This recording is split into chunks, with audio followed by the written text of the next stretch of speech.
about that? Live from the bunker, we're getting an Al Davis early on from Joe Lunardi talking about Georgia Tech. You see their resume in the top 40 of the net.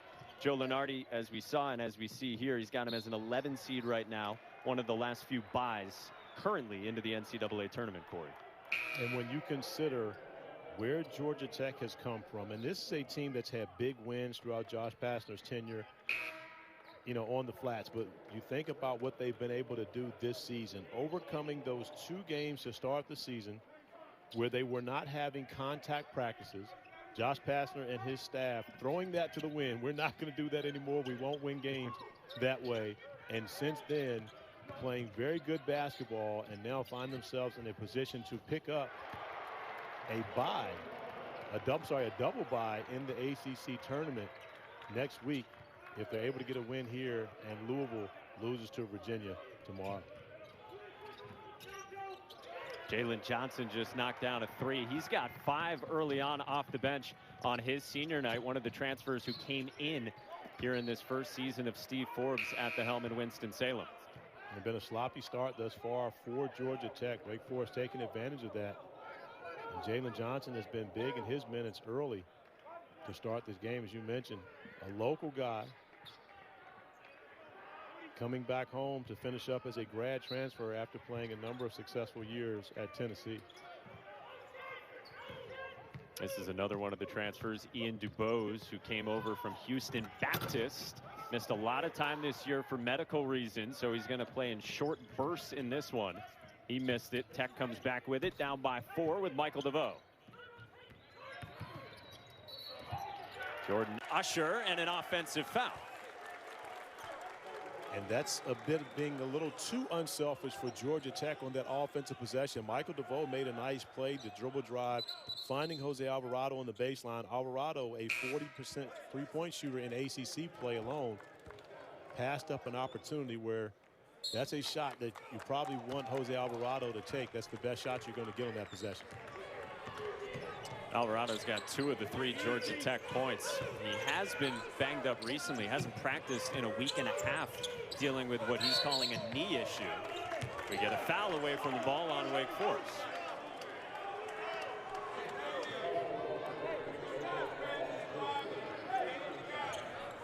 Corey, we got a lot to dive into in this one. We've been just talking about Alvarado. We've got Moses Wright. We've got ACC awards talk to get into between even the 2 guys on this Georgia Tech team in Wright and Alvarado. And we're going to dive into your all-ACC teams as well. But that's not even the priority. The priority is the fact that this is the first time you and I have worked together this year. Do you know how much built-up talk I have for you? I mean, I got to take shots at you. I got all kinds of stuff that has to happen in this game, let alone all those other things you're talking about. I got to get my shots into my man Monaco first. Yeah, you used all your West Durham ammo and you're unloading the Monaco version here today. Oh, yeah. I've been at WD forever. I mean, you know, it's just a long-standing relationship to where I take a shot at him as soon as we come on just so he feels comfortable. Devoe with a runner, ties us up at 7, 6 minutes in. Michael Devoe, you know, was a guy that was at one point last year leading the ACC in scoring. And he has really been consistent in ACC play, averaging over 15 points per game in ACC play this year. But when you look at what Moses Wright and Jose Alvarado have done, it's really taken a lot of the attention away from Michael Devoe, who's been a big-time performer for this group as well. Rodney Howard drops it in as Georgia Tech got out running with Howard in for Moses Wright right now. Well, one of the things you've seen from Georgia Tech, they've actually gone deeper into their bench in this game than you're normally going to see from Josh Pastner, but a lot of that has to do with, as you mentioned before, this team is banged up. You've got a number of guys playing through injuries, not being able to practice, and Pastner going to use his bench a lot more, trying to preserve and get this team healthy again for the postseason. It's one of the reasons he is really keen, as you might expect, on getting that double 5. And out of the corner, it's Ian DuBose to vault Wake back in front. But you got to be very careful, especially on senior night, when you consider Ian DuBose, Jalen Johnson playing their last game here in Winston-Salem. And right now, those are the 2 guys who have scored all the points for Wake Forest, 5 each for Johnson and DuBose. And how about the answer from Rodney Howard, the sophomore from Ypsilanti, Michigan, a guy who coming into today had only scored 21 points the entirety of the season. And looking out there, my guy Alvarado is a bit hobbled. Saw him limping through the paint earlier. Interesting to see, with Moses Wright already going out of this game with whatever minor injury. We know it wasn't anything major, but we saw him grimacing. Jose Alvarado's not the guy ready to come out of games, though. He just plays through it. Bubba Parham was wide open, but couldn't convert.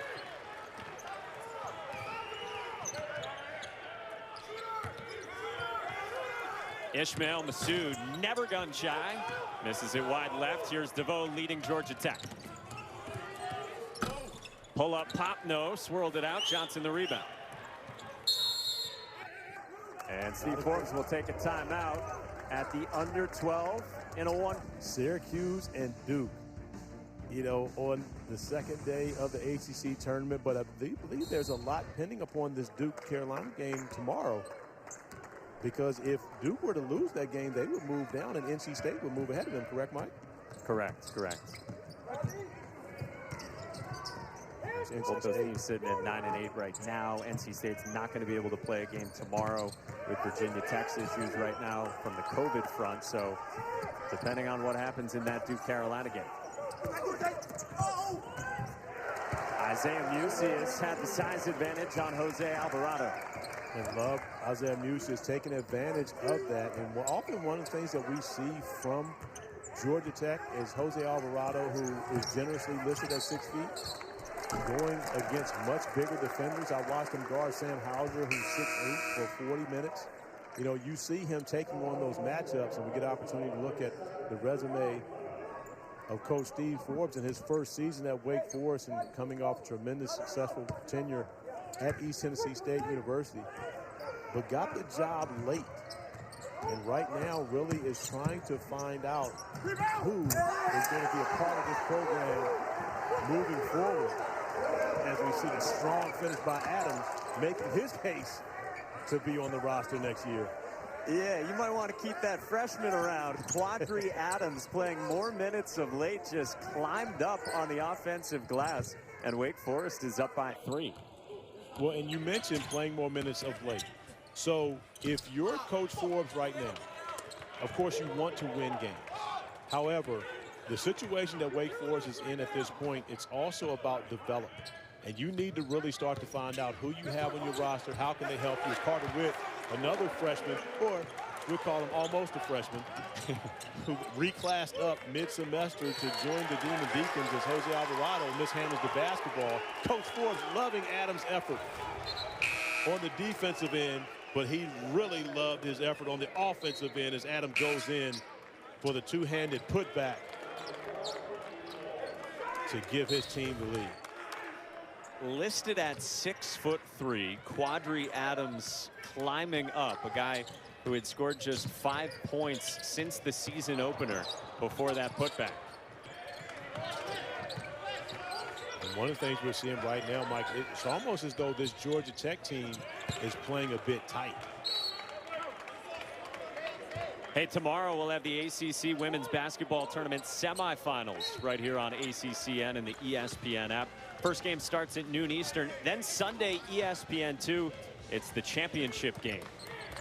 Thriller today, Syracuse and Louisville. They're going to meet in one of the semifinals, and Syracuse got by Florida State on a buzzer beater. There's a Georgia Tech 3 to pull even, but to your point, Corey, they have had issues so far. Half dozen turnovers for Tech. And one thing that you know, well, two things really for Georgia Tech. One, we know they have a number of guys who aren't practicing, and they're not going through that contact. They're not really in a rhythm. And so when you consider that and the fact that they know what's at stake, and again, a game that they're supposed to win against a Wake Forest team that has struggled in ACC play this year. But right now, Georgia Tech looks like the team that's tight, while Wake Forest seems to be playing relatively loose. Stays with Wake Forest with 5 on the shot clock for Davian Williamson and company.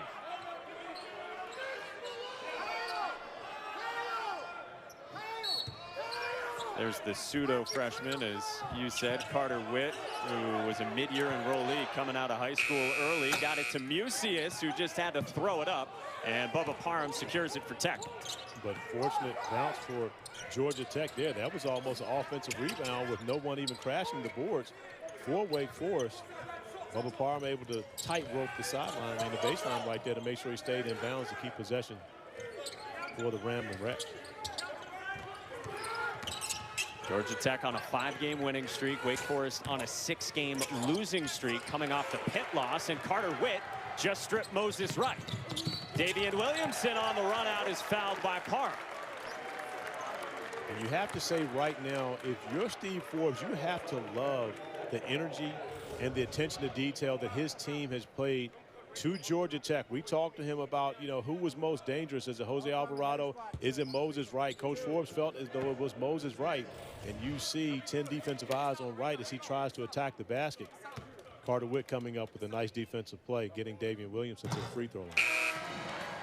And it wasn't a true post up there from Moses Wright and the defensive principles that we're going to see from Wake Forest. But Steve Forbes did say to us, we're going to double Moses Wright, and it's not going to be a big double. It's going to be something there where Carter Witt, a guard, comes over and helps out applying more pressure on Wright. But oftentimes, Moses Wright doesn't necessarily do his damage with his back to the basket. Right. He catches the basketball at the elbow. He's very skilled, has an opportunity to make plays off the dribble, can shoot it out to three, but also a lot of his buckets come off of dribble penetration by Michael Devoe, by Jose Alvarado, dropping it off to him, and he's dunking. We saw that many opportunities he had to do that against Duke on Tuesday. As you said, another turnover for the Demon Deacons. Hands by Adams. And Wake Forest already with 6 steals in this game as Georgia Tech has had a very difficult time hanging on to the basketball. Okay, we see those half-dozen steals, and then Georgia Tech has its second. Usher through the traffic just scooped it up and spun it home. Everyone except for Jordan Usher playing tight for Georgia Tech, because Jordan Usher has been spectacular early in this game as Jose Alvarado and Michael Devoe, the starting backcourt for Georgia Tech, await their opportunity to come back into this game and try to join Jordan Usher in his aggressiveness as he's starting out being the guy for Georgia Tech thus far. Little heat check for Jalen Johnson, who had 5 early ones. Man, Jordan Usher coming up with the steal and then going coast to coast between not one. Right? The clear mask and a shield I don't think qualifies. I am going to agree that Jim Boeheim does have the best mask simply because Jim Boeheim is the best lip read of any coach in the ACC. And he knows that, which means he goes with the clear mask to allow you to be able to see exactly what he's saying to his players and not disguising it through the mask. He needs for his players to be able to read his lips as he's talking to them. But Josh Pastner has definitely been a trendsetter with the shield, who he even admits to the fact that the CDC recommends that he doesn't wear that cane or wear that mask or shield and wears a mask underneath. Oh, he just had a tie-up, and Moses Wright was grimacing and a little bit slow to get up, and that's why they blew it dead. That is certainly something to monitor here in the regular season finale for Georgia Tech, and a guy who's drawing so much buzz as a possible ACC Player of the Year. No, that's scary right there. And again, that's more so for Moses Wright when you get your leg caught underneath, as the officials are going to go and review this. They're going over to review as to whether or not the shot clock should be reset on that possession. But that was a scary play for Moses Wright. Yeah. You consider it, I mean, not just because of how great he's been, over the last 3 weeks, but for anyone where your foot gets caught underneath another body. As we see the shot go up from Khalid Moore in the corner. And did that hit the rim? That angle is very difficult to tell. So. As the shot clock did reset. I thought it just grazed net and only net. It'd be interesting to see what they come back with this, because right now the shot clock says 5 seconds, as though the reset did not take place. Mm-hmm. but in game action it did, so maybe it was changed at that point. Our officials tonight: Roger Ayers, Ron Groover, Jeff Pond, an excellent crew here in Winston-Salem.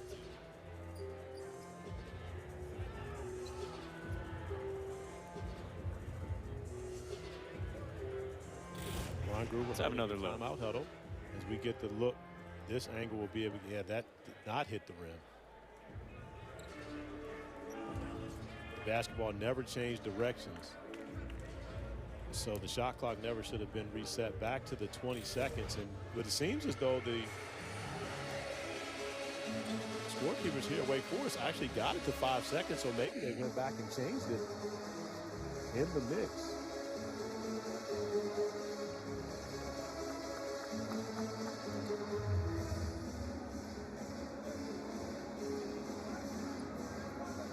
Yeah, you're right. It's been showing 5 seconds. Yes. Yeah. And the decision is in. I know you all were waiting with bated breath. It is 5 on the shot clock here for Georgia Tech. Quickly into Jose Alvarado. Tough shot in the mid-range. Back iron. Devoe on the reload for Tech. And it turns out to be a great possession for Georgia Tech because of the offensive rebound. Michael Devoe continues to shoot a hot basketball, especially from beyond the three-point arc, close to 43% in ACC play. Been struggling from beyond the arc recently. Last 3 games coming in just 5 of 23 from deep. Jalen Johnson, and an offensive foul. And Jordan Usher has given great energy to Georgia Tech thus far in this game. Hey, coming up next, it's the Nothing But Net crew, and they're going to have highlights, analysis, and an entire breakdown of the women's tournament quarterfinals right here on ACCN and the ESPN app. Corey, Jordan Usher is a guy, it doesn't seem like you ever have to doubt the energy level that he's going to come with. No, and he plays with a chip on his shoulder. That's one of the reasons why Josh Pastner loves him, and also gets it done defensively, but has the ability to make plays. And, of course, right on cue, whenever you talk great about someone, they turn it over. And Jordan Usher's turnover leads into an easy bucket for Davian Williamson at the other end of the floor for the Demon Deacons, who only trail by 1. An early 4 points for Williamson, the junior. Back home in Winston-Salem, transfer himself. And the 9th first half turnover for Georgia Tech, which has definitely aided the offensive attack for the Deacons. We saw the double on Moses Wright. It went away, and he scored in the one-on-one after that. But it was a tough shot. I mean, you know, he had to actually come up with a very nice individual move to score that over Aguama. And again, those are plays where you just tip your hat to the offensive player and say, hey, you know, great offense beats good defense all the time, but Steve Forbes will live with that possession, considering that Moses Wright had to work very difficult and work very hard for a 2. DuBose on the drive, and they called a foul first, I think, and then perhaps goaltending on top of it. That should be goaltending. The basketball hit the backboard first when Moses Wright came in and got a hand on it. And that should be an and-one opportunity.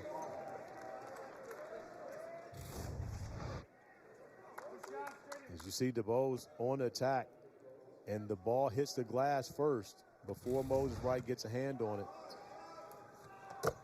And the old-fashioned three-point play for DuBose. And to make matters worse for Georgia Tech, 3rd foul that DuBose, you just saw, drew on Jordan Usher. And we know Josh Pastner always lets guys stay in when he got 2 fouls in the first half, so he let Usher go with that. But now Usher's out there with 3 fouls.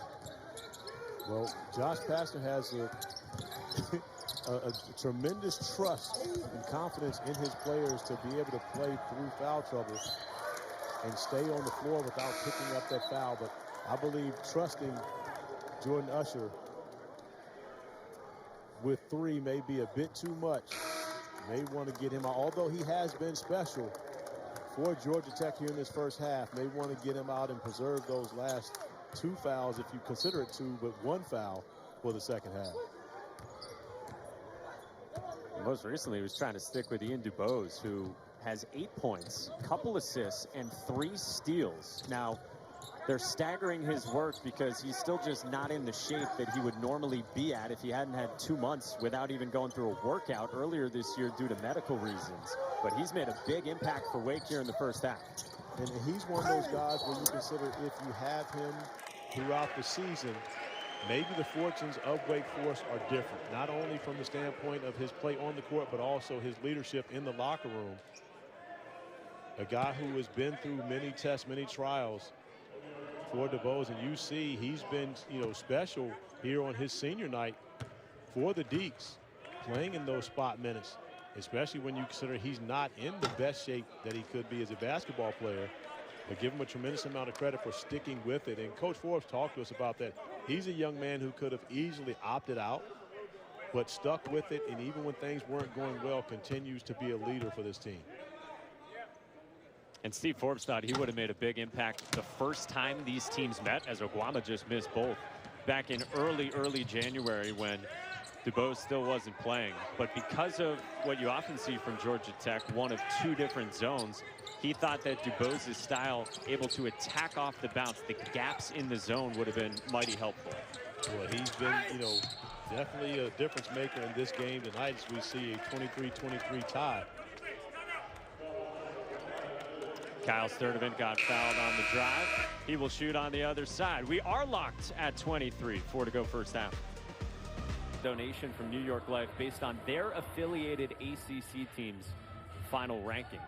And if you're siding with Wake Forest throughout the ACC tournament, typically they shoot it pretty well, and they shoot it a lot, Corey Alexander, from 3-point range. They haven't done it here in the first half, yet they're still in it.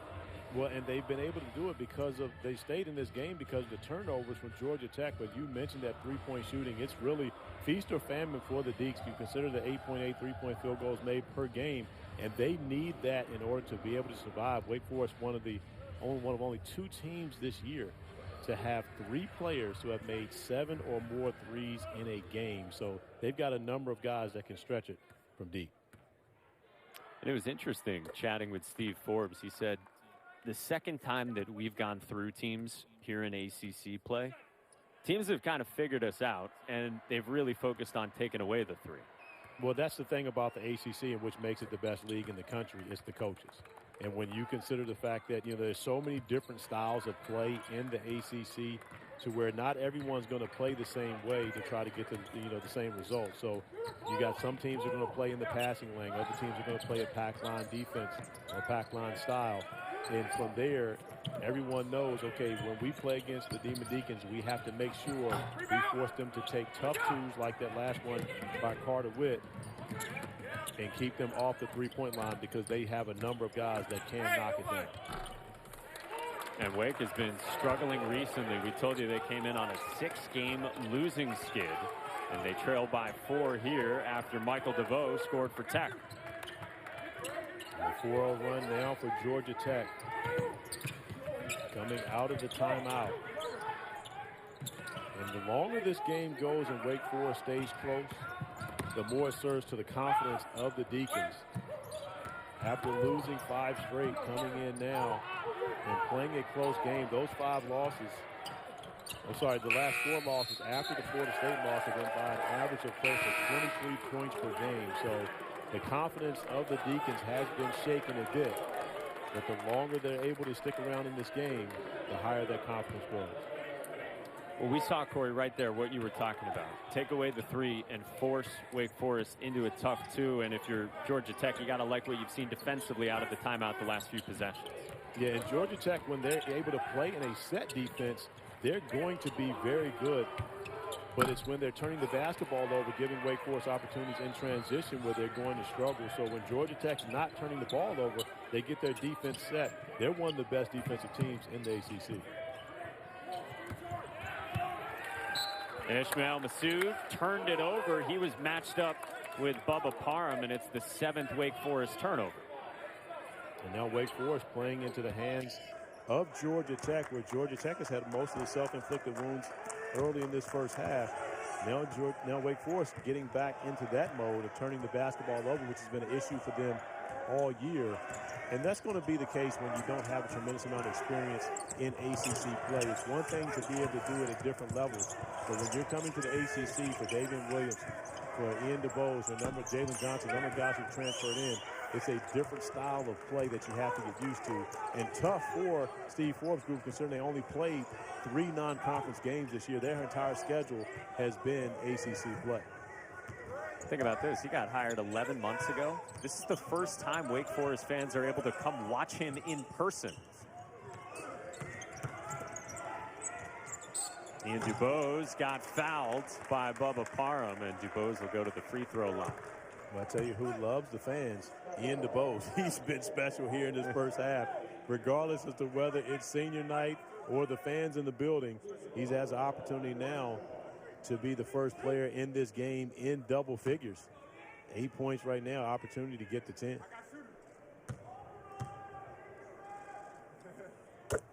Makes it a 3-point game. Hey, Duke and North Carolina coming tomorrow, 6 p.m. Eastern. And here on ACCN, it's a watch party.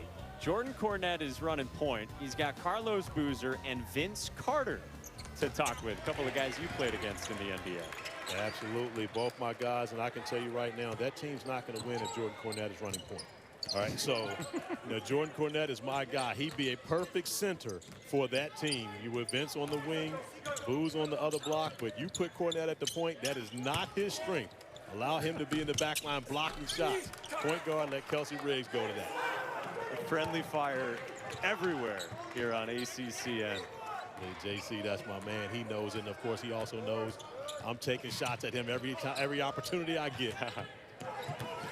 Wake Forest with it, down by 4. Coming up on the final minute here of the first half from the Joel, with Georgia Tech still with a chance to get a double bye in the ACC tournament. Wake Forest here on senior night, trying to get win number 4 in conference play. And that double bye is important for Georgia Tech. That extra day of rest would be great for Jose Alvarado. We can see right now, Jose Alvarado is not the same player right now that he's been the majority of the season due to the knee injury, hamstring injury, whatever it is that they're calling it. He's not the same guy right now. And that extra time would definitely help him out. Yeah, it really will for a lot of the guys on the Tech team. Coming up, State Farm halftime report. We'll get the best of Packer and Durham. Some talk from throughout the week. But before that, we'll come back to Winston-Salem, close down the first half. Officials Corey Signal held ball, but they convened and they granted Georgia Tech the timeout. Well, and I like the officials getting together and gathering what is the best option. If one of the officials saw the timeout before it was a hold ball, that's the right call. And Georgia Tech use it or lose a timeout before the half. It ends up being a great call as Michael Devoe turns it into 2 more points and adding to the 6-point lead. And Devoe's got 9, and this is as large as the lead has been for either team here in the first half in Winston-Salem.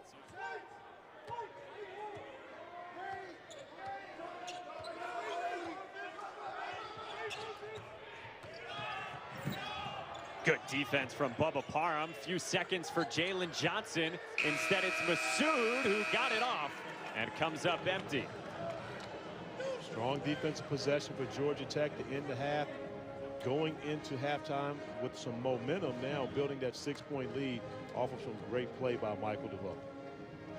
As Georgia Tech tries to solidify its NCAA tournament resume and get ACC. Into this first half, allowing them to stretch out to a 6-point lead. For Wake Forest, we know that they're going to be either the 13 or the 14 seed, depending on win or loss here after Miami beat Boston College earlier today here on ACCN. Regardless of what happens the rest of the way here and in the games tomorrow, Wake Forest is going to play either Notre Dame or Pitt. For Georgia Tech, meanwhile, a chance to get all the way up to the 4 seed in that double bye if they win, and if Louisville loses, they've got to run out and they stretch it to 8 thanks to Devoe. Yeah, transition points for Georgia Tech, and not something they get a lot of, but they're very opportunistic in their opportunities to run. But we see Ian DuBose going to the basket. As Steve Forbes told us, he's one of really the 3 playmakers they have that can push the ball to the rim as Obama picks up the offensive foul along the baseline. But as DuBose attacks the rim, Jose Alvarado coming up with the rebound, but keeping his head up, finding Michael Devoe, who gets out ahead of the defense for the easy bucket. What do you think of what you've seen from Georgia Tech so far in this one, Corey? Because we were chatting with Josh Pastner earlier today, as the officials are actually going to go to the monitor here, and we'll try to get a sense of what the post play looked like, and perhaps a stray elbow in there between Odi Oguama and Moses Wright. Well, it was a battle for position as Oguama was calling for the ball with the left hand, but I believe the right elbow may have contacted Moses Wright in the face. As we get a look at it, I don't believe that's the play. Maybe it is. No, looking at, but not on the I believe post it was more so on the post. Yeah, up next time down. We were, looking at where the offensive foul was called on Oguama, trying to get position on the block, and yeah, that was a flagrant one foul on Odi Oguama posting up, and I believe he just contacted Moses Wright with the right elbow. As you see the two going after it. Oh yeah, that was more than the incidental contact. That was the swing back. I love the fact that no one's ever guilty, especially when they go to the truth machine, and the truth machine tells the story. Yet no one did it. And again, nothing against Odi Oguama. I was the same way. I can remember Greg Popovich telling me oftentimes, don't worry about it. We'll see tomorrow. The truth machine won't lie. And getting into practice and seeing that I did exactly what he said I did, and I said I didn't do. That's one word for what we call video replay. I think fans out there might have a few others.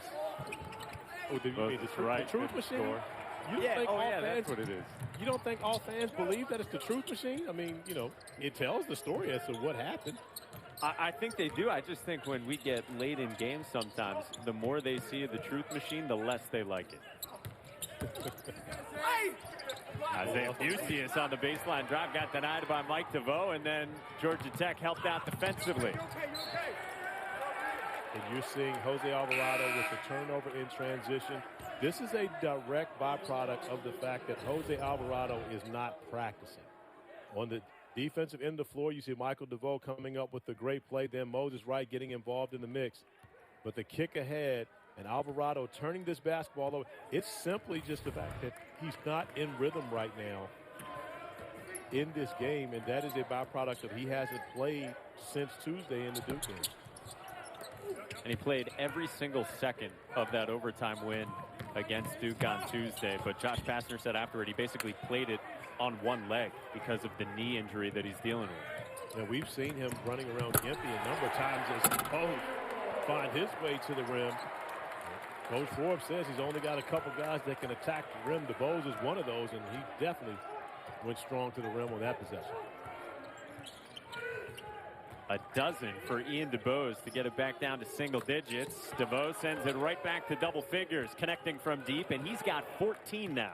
And he's playing with a lot of confidence. We mentioned over 15 points per game in ACC play, and starting to play better and better as the season goes along. You mentioned the three-point shooting hasn't been great as of late, but he's finding other ways to score and other ways to contribute to his team, as we're going to see a backcourt violation.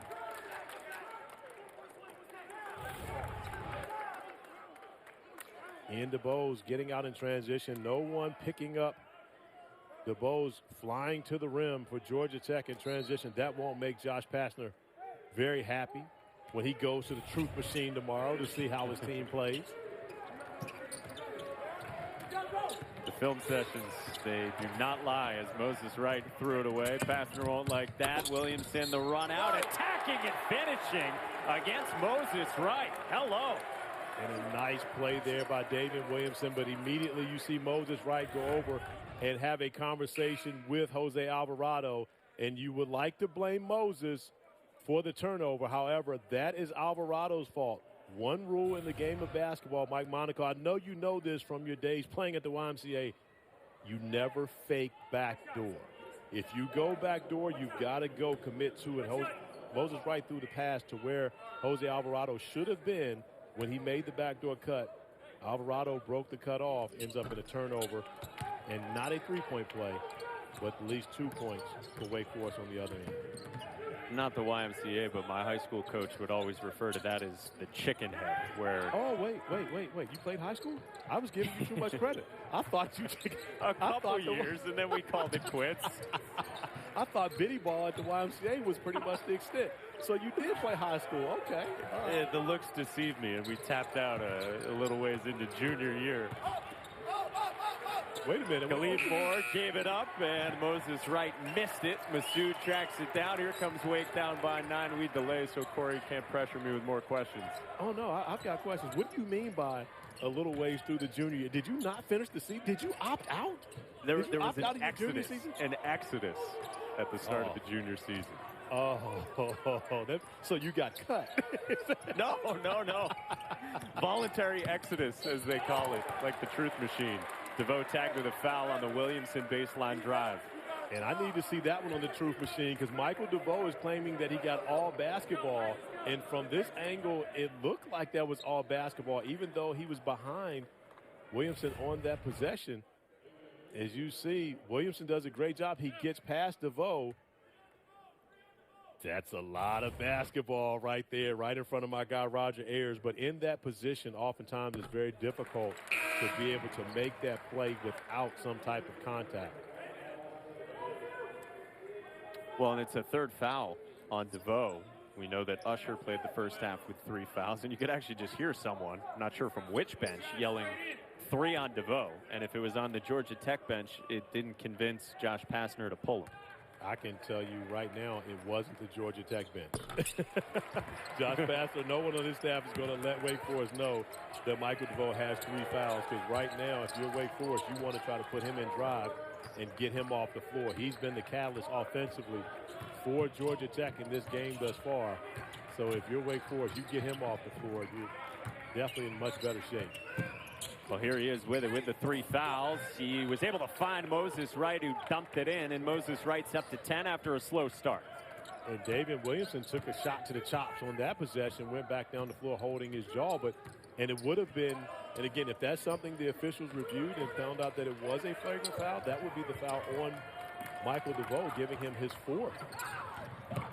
Alvarado turned it over again. He was trying to find Usher. How about the effort from Moses Wright to tap it off of Davian Williamson and keep possession with Georgia Tech on the other side?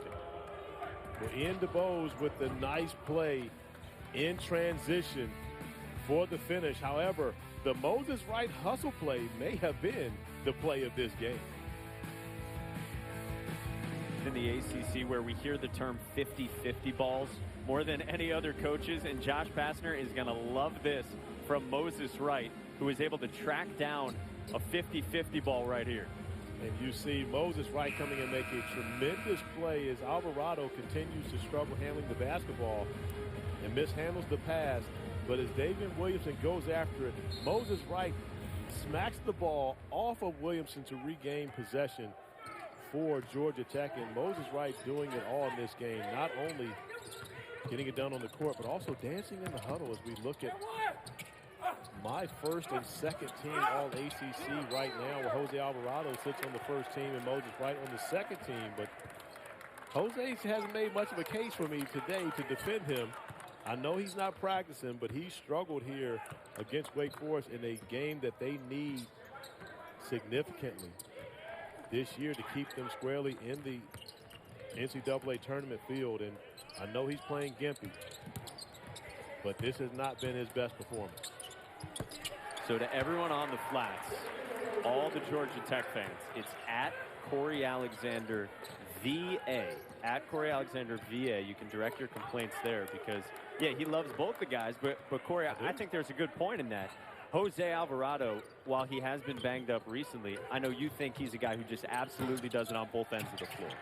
Well, and not just that, right? So when you look at this Georgia Tech team, and Jose has done it on both ends of the floor. He's leading the ACC in steals and probably both of our front runner for ACC Defensive Player of the Year. As you see him getting on the floor once again, coming up with the loose basketball, grabbing at that knee that's been bothering him, but regaining possession for Georgia Tech.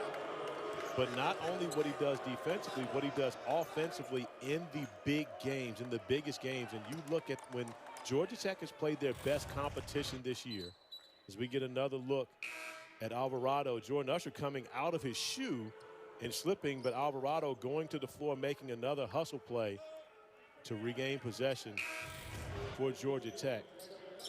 But when you look at the 5-game winning streak that Georgia Tech is on right now, and you go back and you look at the teams that they've beaten over the past 5 games. Pittsburgh on their home floor. Georgia Tech is very good at home, but Pittsburgh is in the bottom third of the ACC.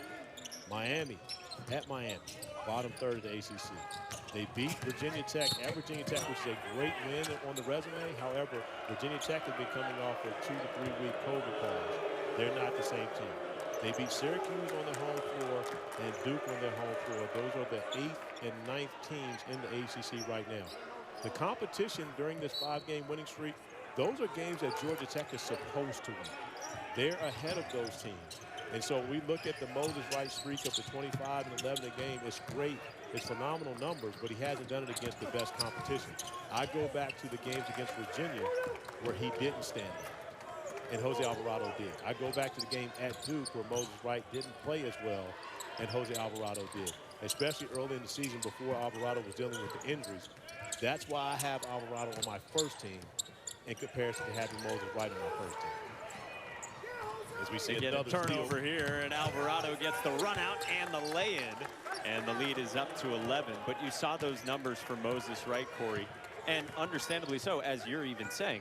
They're gaudy, and they're catching a lot of people's attention, so much so that on Bald Men Not on Campus before the first couple of games here on ACCN tonight, both Seth Greenberg and Jay Billis were saying that they're leaning in the direction of Moses Wright for Conference Player of the Year.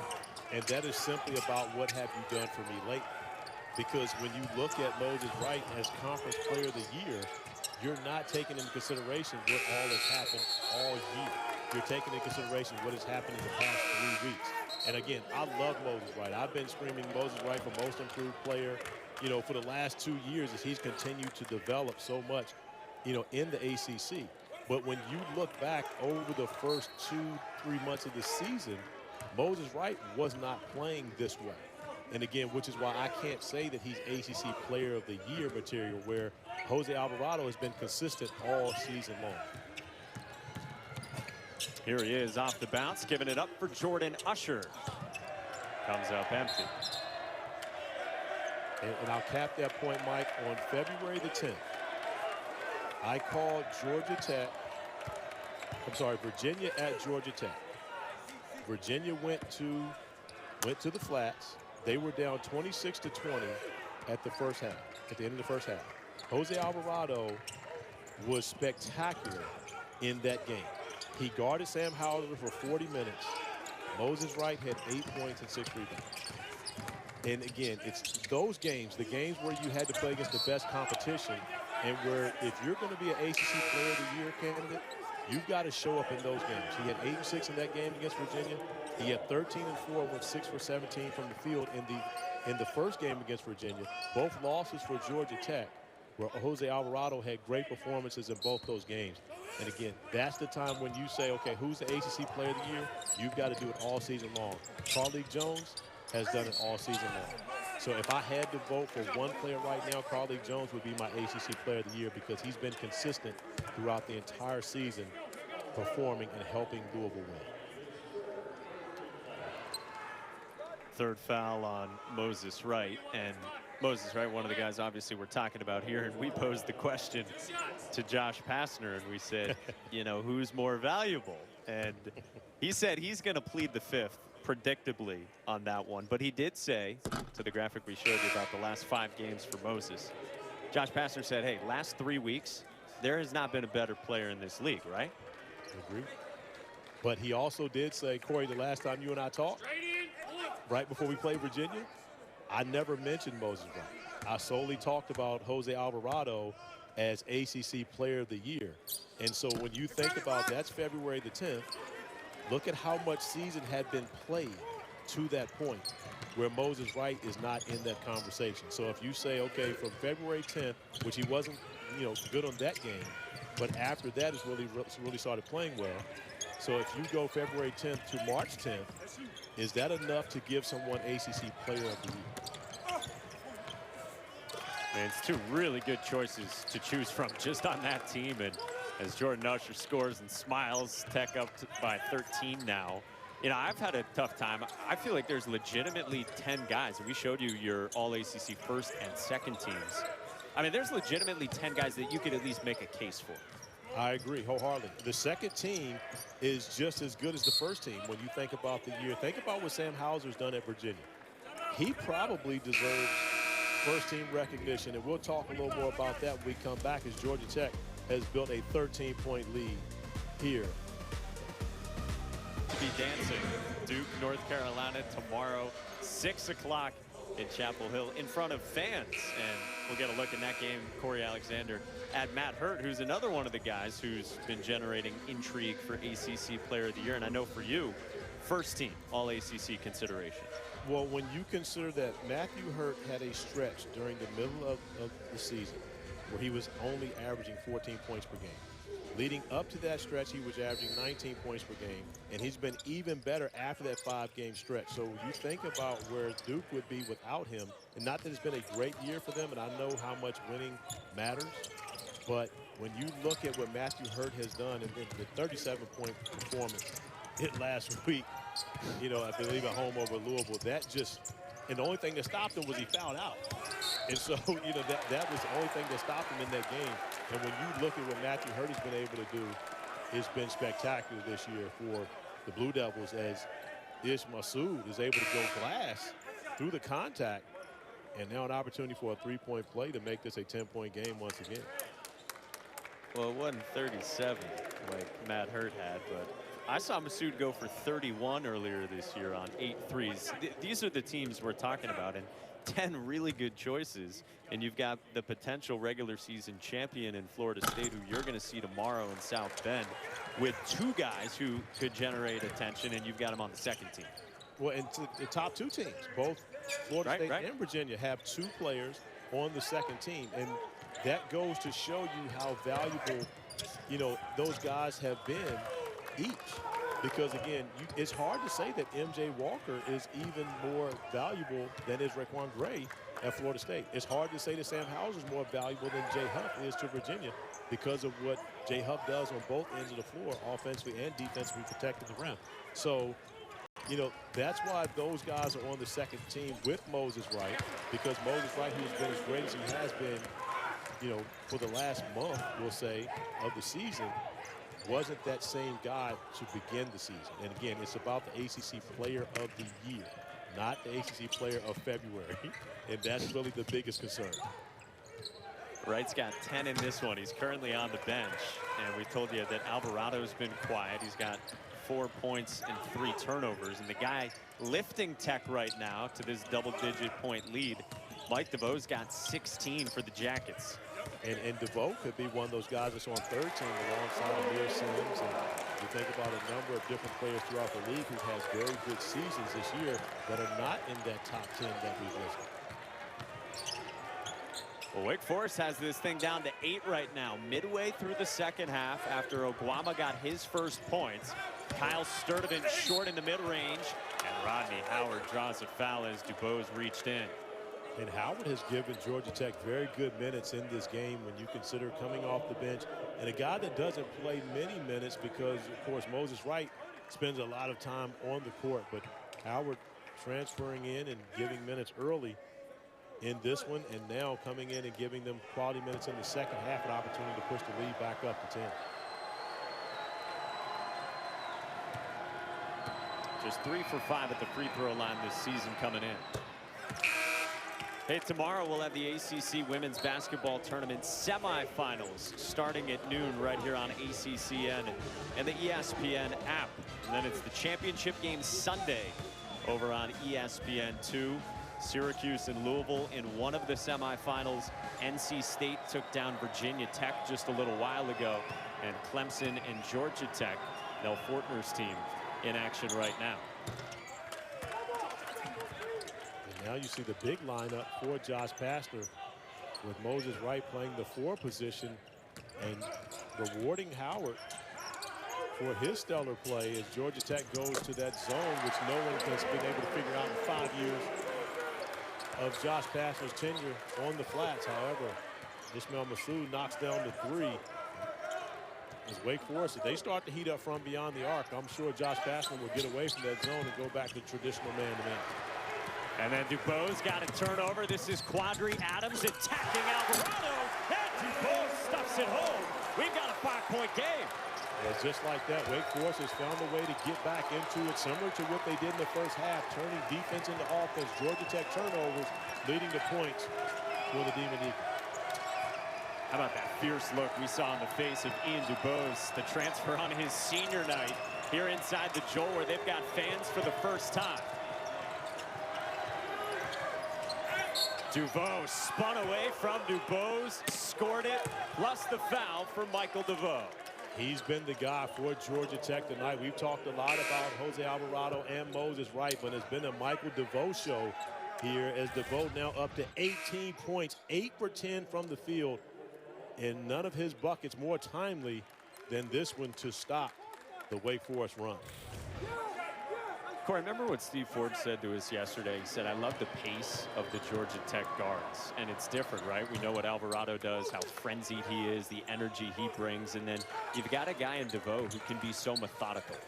But one of the things he also mentioned was you can't speed these guys up. They play at their own pace, regardless of what you do. And again, a veteran backcourt, Devoe in his 3rd year, Alvarado in his 4th year on the flats. And both these guys very comfortable with Josh Pastner and the style of play that he wants them to play on the offensive and defensive end of the floor. Rodney Howard picks up a foul underneath on the rebounding action. Off the turnover, you see Adams picking up the basketball, but give DuBose credit for not assuming it was going to be a bucket. And the follow-up slam, we saw one of those from Adams earlier. This time is DuBose picking up the 2-hand flush off the rebound.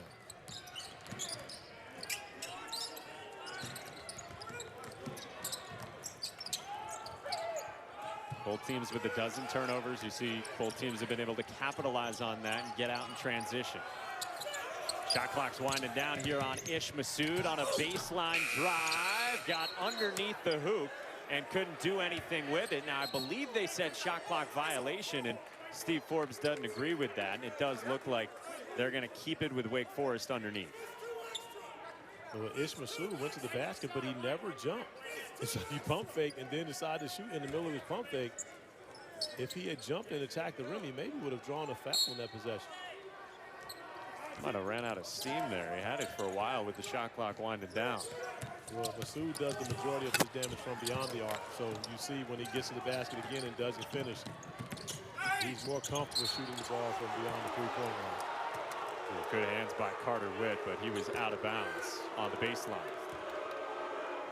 And I believe the fans think that was called a foul, as we see for the first time in Lawrence Joel Coliseum. We hear some boos. And I know that's not directed, that's directed toward our great group of officials. One of the sounds you haven't heard a whole lot of this basketball season. Bubba Parham spinning and scoring. Nicely done by the 5'10" guard. But that's one of the things that Georgia Tech has this year that Josh Pastner hasn't always had in years past. He's got a bench. And you think about Bubba Parham as big scorer at VMI. And Coach Forbes actually coached against him when he was at East Tennessee State. But, Parham coming off the bench and started many games this year, but gives them a great veteran and also another scorer that can make big plays. That's just textbook. Moses Wright sends the double, passed out of the post. Jose Alvarado knocked it down. But again, that's playing at a veteran pace. Moses Wright not getting hurried. But it's not just about Moses and Jose. You also have got Bubba and Bubba Parham attacking the basket. The player section, we got a glimpse of Tim Duncan, CP3. We've got best footwear in the ACC.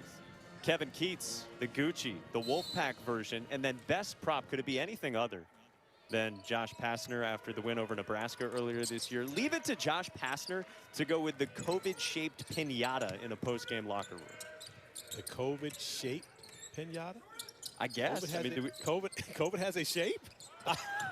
that is something that's new to me. However, when you talk about the best footwear, I'm not going Kevin Keats. Although I respect the wolf painted Gucci's, I'm going Roy Williams. When you think about Roy Williams wearing a different pair of retro J's, well, those are Jordans for those who don't know what J's are. Different pair of retro Jordans every game, I am going with Roy Williams as best footwear. And not only best cutout, my girl LaChina Robinson was behind Tim Duncan. I'm going LaChina. Tim Duncan was my rookie. He's not all that spectacular. I'm going LaChina as my top cutout at Wake Forest, even over Bernie Sanders. Timeout with 6:29 to go. He hasn't been with the team as much this week and will attend the ACC tournament with the team on Tuesday, then go home for the funeral arrangements with his father, and of course coaching with a very heavy heart. You know, my prayers and condolences to the family, and of course to my brother Randolph for their loss. And you know, again, I know this is a difficult time for him. He talked to him earlier today. He made it clear he did not want to miss this opportunity to send the seniors off right.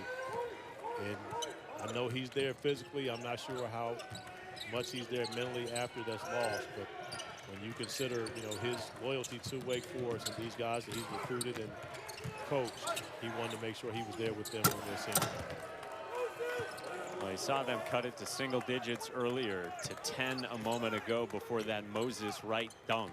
So the lead is a dozen for Georgia Tech as we tick toward 5.5 to go here in the second half. Davian Williamson, tough drive, got around Alvarado. Yeah, nice move by Williamson to be able to get to the other side of the rim and finish. And Wake Forest has found a way to kind of keep this game close. Yeah. You know, we talked about them in this 5-game losing streak for the Demon Deacons, and the average loss has been close to 23 points per game. But they've been much better in this one on their home floor, just trying to find a way to stick around, but not able to come up with the 50-50 balls, as you mentioned before, allows Moses Wright to add to his point total. And we saw a lot of that from him against Duke on Tuesday night, dunking around the rim and finishing it off for a big game as he goes once again through contact, an opportunity for a three-point play. Wow, what a strong finish by Moses Wright after he had drawn the 4th foul on Isaiah Musius, and now the 4th foul on Ian DuBose, and Wright got the bucket, gets a word from the officials, and shares a smile. And I love that. Again, when you talk about Roger Ayers, you have to be talking about, I mean, again, I can't tell you, and I love many of the officials, and a lot of great guys, but nobody brings the personality to the players and has a relationship with the players as does Roger Ayers.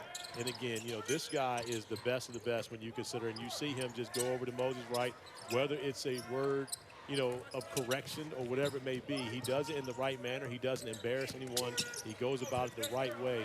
Has a quick talk with Moses Wright, who I'm sure had something to say after his and one, but does it privately, quietly, goes on about his business, and builds that relationship. And that's one of the reasons why you talk to so many coaches who love when Roger Ayers is doing their game. Yeah, there's a science to it, and then there's an artistry to it as well from Roger Ayers, with Wake down a dozen, but Carter Witt slices into that to make it a 9-point deficit. Steve Forbes will take a quick timeout and get a stoppage here, with the deficit at single digits now for the Demon Deacons. And we talked about Wake Forest earlier and their ability to shoot the three, average close to 9 3-point field goals made per game. And when they're at their best, they're knocking it down and outscoring their opponents from beyond the arc. Carter Witt simply squares up Bubba Parham, a nice jab step, and then raises up, knocks down the three, and you can tell he knew it was good as soon as he let it go. And Josh Pastner, not liking it, wants to make sure they get an opportunity to talk it over. Only 5 3-pointers made for Wake Forest, but they've had a couple here in the last few possessions that have allowed them to make this, keep this game in the single digits.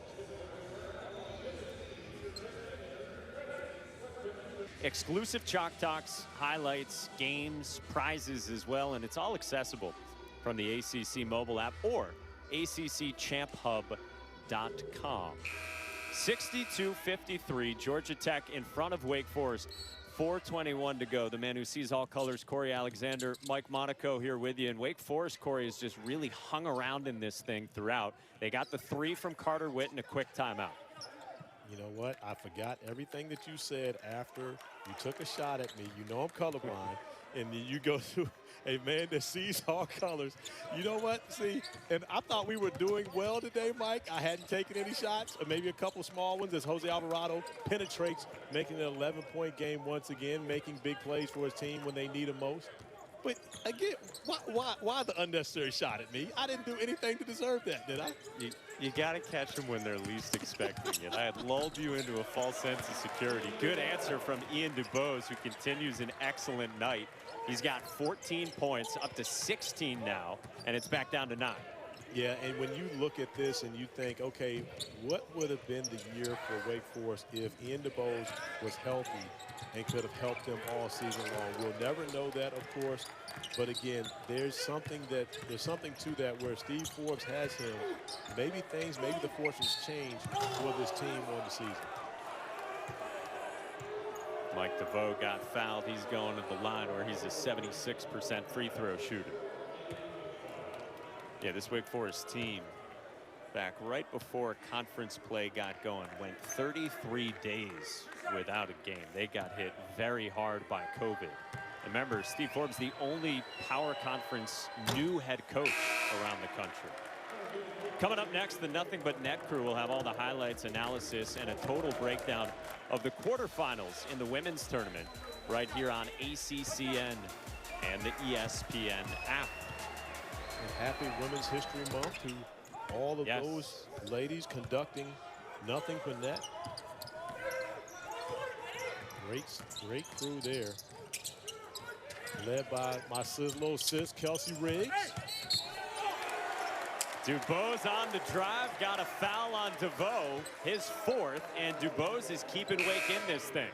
Come on, man. We've seen some special performances on senior night, but very few as good as what Ian DuBose is doing for Wake Forest in this game right now, and just in attack mode from the start. We saw him get off to a great start, knocking down the first bucket of the game for Wake Forest, and right now you look at his numbers. 18 points for him. I think that's the second time he's not finished on a 3-point play opportunity. So he should be at 20 in this game at least. Maybe I should stop talking when he's at the free throw line to kind of help him out. A believer in the broadcast jinx, Corey Alexander. DuBose, 18, that's the most he's had now a couple of times in a Wake uniform. And that's a tough shot from Jordan Usher, a little running floater there to put it back to 10 before a timeout. Now see, there you go. That's not a running floater. It's a hook shot. Just watch the form coming off. You see, look at that. Is that not a hook shot? What else could it be? He extends the arm upward. It's not really out to his right. It is out. It's up and out. A jump hook is not out either. A jump hook is straight up and over. That's a hook shot.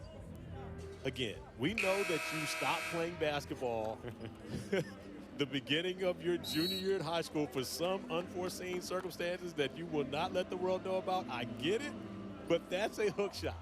Anybody that has played basketball beyond their first semester of their junior high school basketball season will let you know that's a hook shot. But is it inaccurate, though, to say running floater? Yes, because that's the same thing. All floaters are running, are they not? I hate floaters. Verdict is in. It's been decided, yeah. Nice good pass underneath. Yeah, Williamson couldn't handle it. Alvarado comes up with it. Tech by 10, 2.5 left. And once again, the ACC steal leader doing a tremendous job again today. 4 steals, separating himself now by 15 steals from Jordan Goldwire, who's second in the ACC, who would now need 15 tomorrow against North Carolina to overtake Jose Alvarado. And Alvarado, with the assist, may not be done for the evening. Carter Witt connects from deep. 9-point game with 2 left, and the significance of that for Alvarado. He's got a chance in back-to-back years to lead the ACC in steals per game, and that hasn't been done since a guy who played here, Chris Paul, did it in 04 and 05. Yeah, and CP3 celebrating yesterday his birthday. Happy birthday, Mama Paul,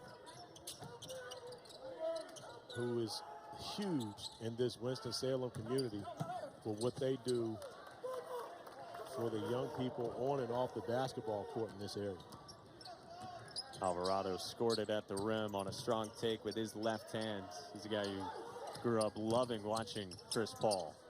Corner kick for Ish Massoud. He said it was off. It was. Williamson got it back. Wake Forest down by 11. Time wasting away on him. Moses Wright comes up with it. You know, and oftentimes during the game, you'll watch Jose Alvarado play off the basketball, allow Michael Devoe and Bubba Parham to be able to handle the basketball. But you see as it gets to crunch time, you see where Josh Pastner wants the basketball.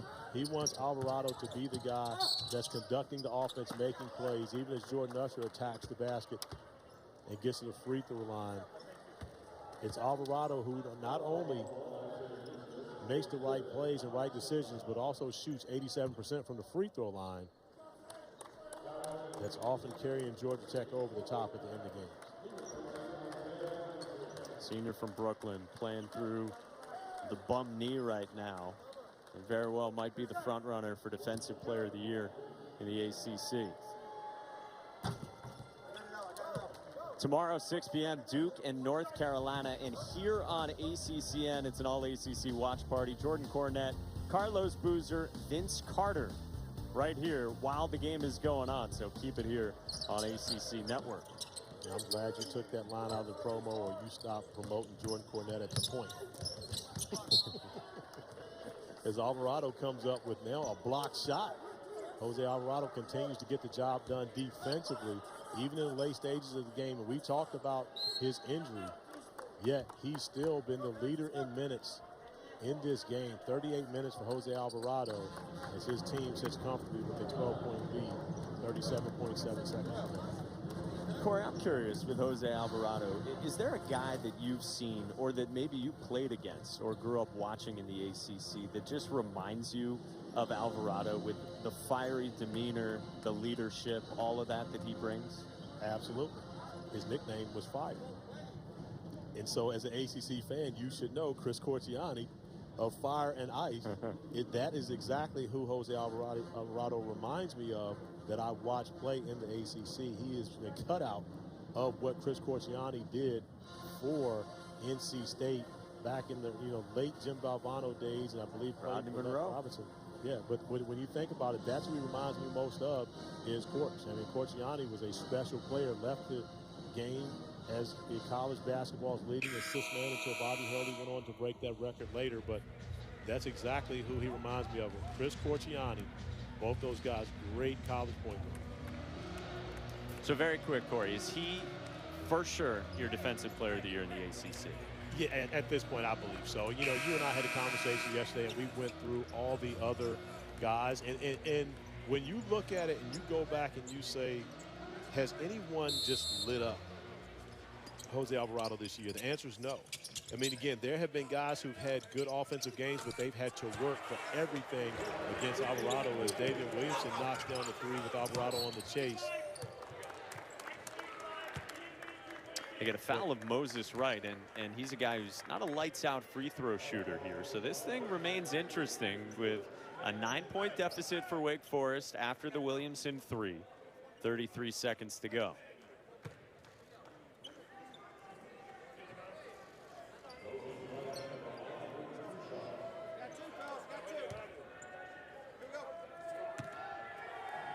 %67% this season, 61% for his career, and he comes up short on the first.